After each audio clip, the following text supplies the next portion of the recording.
Keitaro Jintoga, a college student, has always been a magnet for spirits due to a curse afflicting his right hand.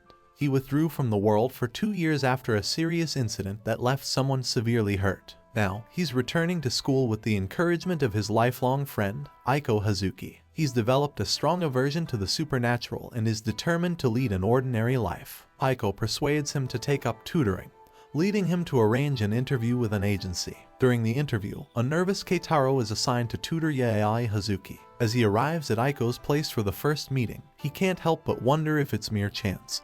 But it turns out that Yaoi is Aiko's younger cousin. Her eyes, with 2 pupils each, immediately unsettle him. Yaoi notices his hand and reveals her own ability to perceive spirits, much like him. She demonstrates her power by dispelling a spirit-possessed stuffed rabbit. Yaoi convinces Keitaro to accompany her to a haunted location instead of conducting the tutoring session, leveraging the agency by threatening to call them. Eager to help, Aiko drives them to the destination. Though Keitaro protests, the place they arrive at is merely a haunted phone booth. It is said that a hostess was murdered there by her stalkers, and those who make calls from the booth meet a similar fate. Yaoi attempts to call, but she lacks the necessary change. Keitaro takes her phone to prevent the call, leading Aiko to volunteer herself. Eventually, Keitaro relents, and they make the call, which is answered by an eerie silence. The inside of the booth suddenly displays bloody handprints, leaving Keitaro paralyzed with fear. In contrast, Yaoi remains composed, throwing her rabbit into the booth, causing it to explode.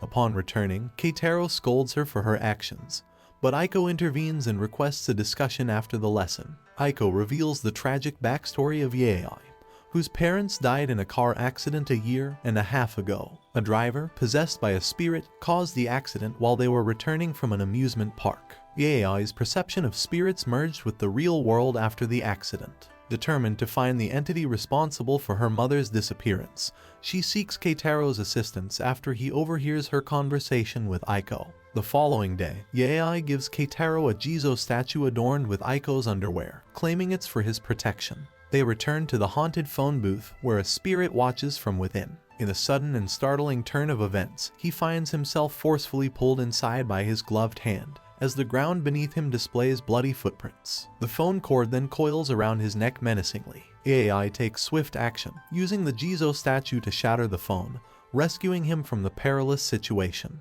In a secretive maneuver, she discreetly secures the phone and hides it within her plush toy, effectively binding it. As it turns out, her bedroom houses an extensive collection of spirits. During their subsequent tutoring session, she once again proposes venturing to a haunted location. Eagerly supported by Aiko, he finds himself drawn into the escapade once more. Together, they visit a shrine adorned with an array of eerie dolls, overseen by Keitaro's grandmother. The elderly woman accuses the peculiar child of vandalizing Jizo statues, an allegation he doesn't deny and even corrects her on. This exchange unsettles the grandmother, who asserts that the child poses a threat. Keitaro tries to allay her concerns, although he himself isn't entirely convinced by his words. It emerges that the grandmother plans to exorcise her grandson's cursed hand to contain the curse's effects as much as possible. Without her intervention, Keitaro might never have been able to venture outside again. While Aiko engages Yaoi in conversation, showing her a picture of Keitaro's hand covered in nerve growths,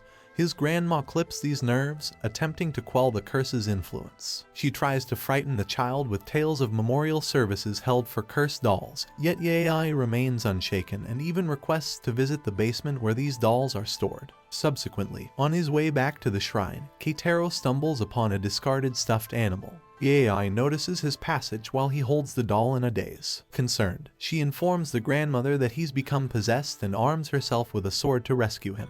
In the basement, amidst an eerie congregation of cursed dolls, Keitaro finds himself consumed by creeping black tendrils of hair. Fortunately, the peculiar child arrives just in time, beheading the doll and issuing a stern warning to the remaining spirits. While the grandmother's perspective shifts somewhat, she remains skeptical. She advises Keitaro to acquire a gift to appease the Jizo guardian spirit. Returning to Aiko's residence, Yaoi guides him to her room. His apprehension is justified as he witnesses the overwhelming presence of her spirit collection.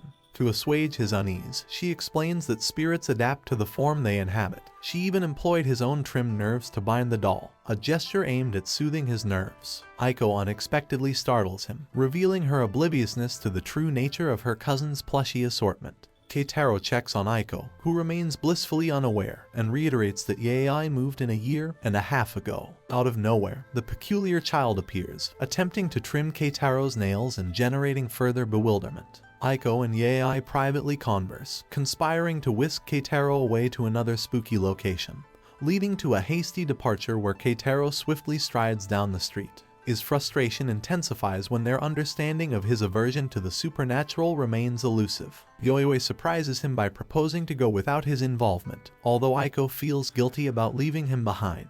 Surprisingly, Yayoi has a belief that Keitaro intentionally harbors his curse and suggests she knows how to remove it. Setting out on their own, they venture towards an abandoned temple dedicated to stillborn children, a place populated by numerous Jizo statues and infamous for its haunting. During their journey, Yayoi perceives multiple spirits, and upon reaching the temple, she resolves to confront this challenge alone. She instructs Aiko to seek help if she doesn't return within an hour, noting that the number of spirits she senses seems to have tripled. While approaching the temple, Yayoi recounts the tale of Kishimogen, a former malevolent goddess who transitioned into a protector of children following Buddha's intervention in her life. Suddenly, she becomes enveloped by spirits, an umbilical cord ensnares her ankle, and some spirits knock over a Jizo statue, aiming to crush her. In the meantime, Aiko checks the time, realizing that more than an hour has passed. Fearing for Yoyoi's safety, she sets off to find help. Fortunately, Yayoi escapes the ordeal with only a sprain. Using a strand of her hair, she crafts 4 paper dolls as a form of protection, but another spirit gives chase. Aiko reaches town and locates Keitaro, who understandably feels exasperated.